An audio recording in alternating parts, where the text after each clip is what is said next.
Este artigo se propõe a realizar um estudo detalhado sobre Buda desde sua vida e ensinamentos até sua influência na cultura e sociedade.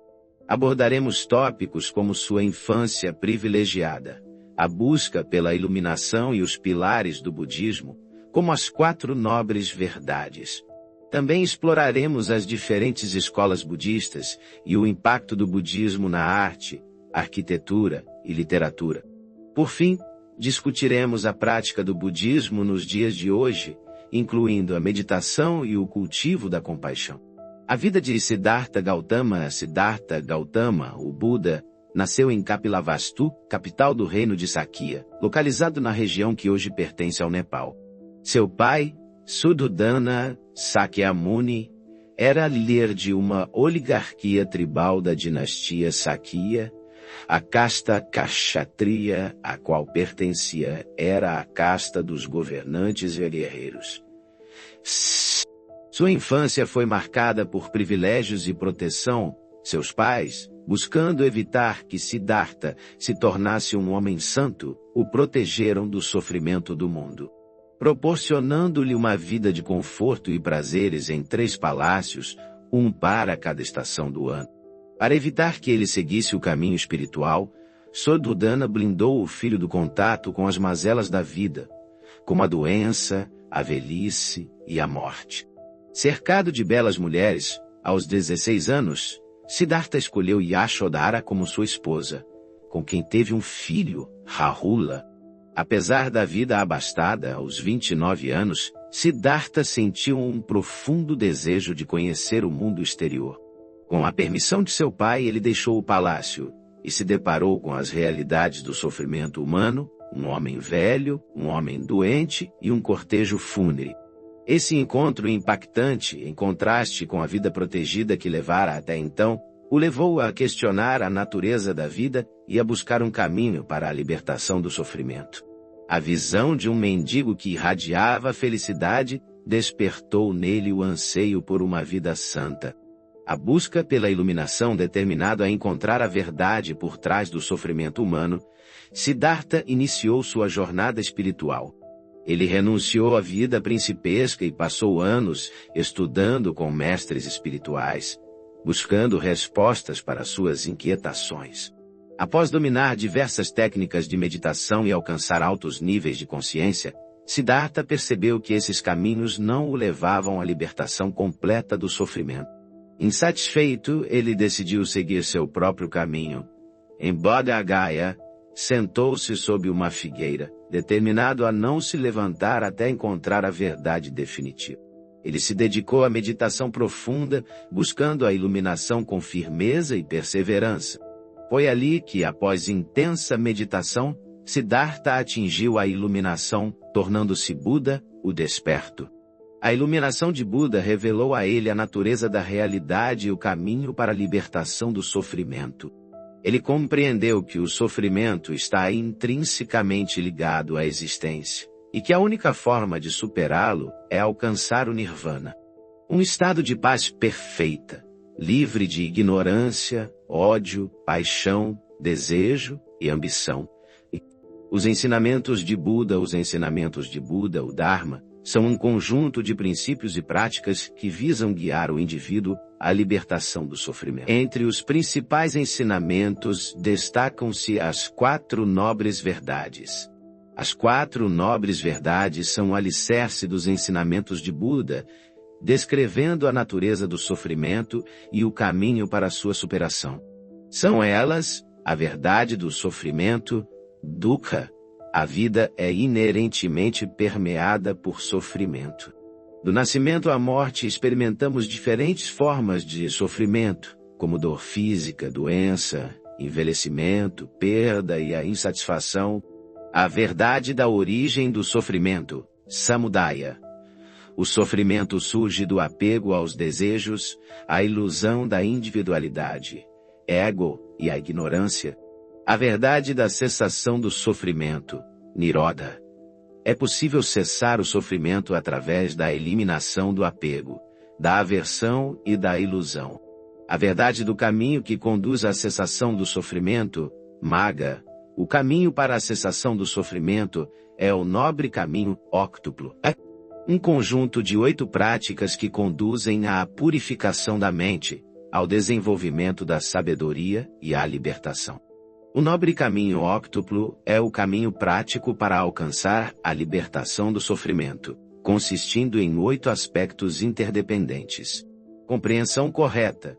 Compreender as 4 nobres verdades e a natureza da realidade. Pensamento correto, cultivar pensamentos livres de apego, aversão e ilusão, baseados na compaixão e na sabedoria.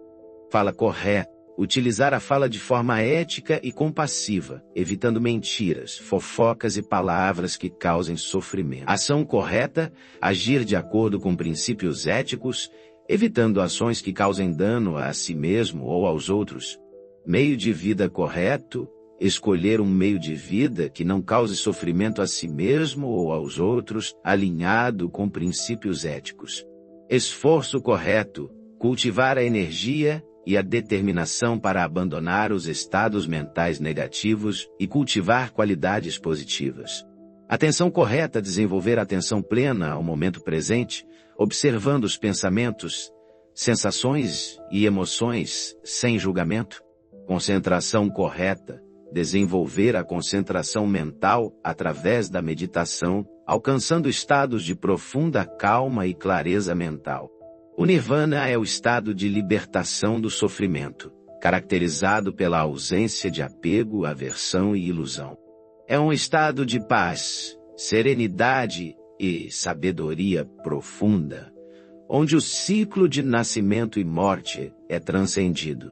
Escolas e tradições budistas após a morte de Buda, seus ensinamentos se espalharam pela Ásia, dando origem a diferentes escolas e tradições budistas.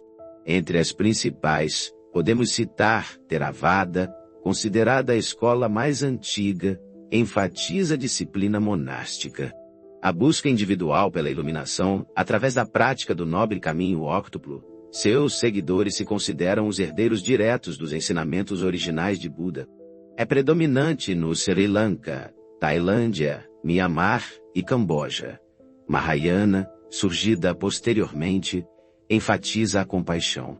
A busca pela iluminação para o benefício de todos os seres introduz o conceito de Bodhisattva, um ser que adia a entrada no Nirvana. É predominante na China, Japão, Coreia e Vietnã. Vajrayana, também conhecido como budismo tibetano ou veículo diamante. Incorpora práticas tântricas e rituais complexos como meio de alcançar a iluminação de forma rápida. Utiliza mantras, mandalas e visualizações para transformar a mente e acessar estados de consciência elevados. É predominante no Tibete, Butão e Nepal. Influência do budismo na cultura e sociedade. O budismo exerceu profunda influência na cultura e sociedade dos países onde se estabeleceu. Sua influência se manifesta em diversas áreas como arte, esculturas, pinturas e mandalas que retratam Buda. Bodhisattvas e divindades budistas são elementos centrais da arte budista. As esculturas de Buda, por exemplo, variam em estilo e representação de acordo com a cultura e a escola budista, mas geralmente transmitem serenidade, compaixão e sabedoria. Arquitetura, templos e mosteiros, com características arquitetônicas distintas, como pagodes e stupas. Estruturas que guardam relíquias e estátuas colossais de Buda marcam a paisagem de diversos países budistas. Esses edifícios sagrados são espaços de prática religiosa, meditação e estudo dos ensinamentos budistas. Literatura, textos sagrados como os sutras e obras literárias que exploram temas budistas compõem um vasto corpo literário budista. Esses textos transmitem os ensinamentos de Buda, histórias de vida de mestres budistas e reflexões filosóficas. A prática do budismo hoje. O budismo continua a ser uma religião e filosofia de vida relevante nos dias de hoje. Com milhões de praticantes ao redor do mundo, A prática budista contemporânea inclui meditação. Prática central no budismo. A meditação visa acalmar a mente, cultivar a concentração e desenvolver a autoconsciência. Existem diversas técnicas de meditação budista, como a meditação da respiração e a meditação vipassana. Mindfulness, ou atenção plena, é um estado de atenção ao momento presente, sem julgamentos. É uma prática que auxilia na redução do estresse, no desenvolvimento da sabedoria e no cultivo da compaixão. No budismo, o mindfulness é integrado à meditação e à vida cotidiana, permitindo que o praticante esteja presente. Com clareza e aceitação, compaixão, o cultivo da empatia e do desejo de aliviar o sofrimento de todos os seres é um valor fundamental. No budismo, a compaixão se manifesta em ações de bondade, altruísmo e no desejo de que todos os seres se libertem do sofrimento. No budismo, a compaixão é considerada uma força poderosa que transforma a mente e contribui para a criação de um mundo mais justo. Conclusões: o budismo, com sua rica história e ensinamentos profundos, oferece um caminho para a superação do sofrimento. A vida e os ensinamentos de Buda continuam a inspirar milhões de pessoas ao redor do mundo, promovendo valores como a compaixão, a sabedoria e a busca pela iluminação. As diferentes escolas e tradições budistas demonstram a capacidade do budismo de se adaptar a diferentes culturas e contextos, mantendo sua essência e relevância ao longo dos séculos. Os ensinamentos de Buda sobre a impermanência, o desapego e a compaixão ressoam com especial força no mundo contemporâneo, marcado por desafios como a ansiedade, o consumismo e a busca incessante por prazer. A prática da meditação e do mindfulness, derivadas do budismo, tem se popularizado como ferramentas para lidar com o estresse, cultivar a saúde mental e promover o bem-estar em um mundo cada vez mais interconectado e globalizado. A mensagem de paz, compreensão e compaixão do budismo se torna ainda mais relevante, oferecendo um caminho para a construção de um futuro mais harmonioso e justo para todos os seres.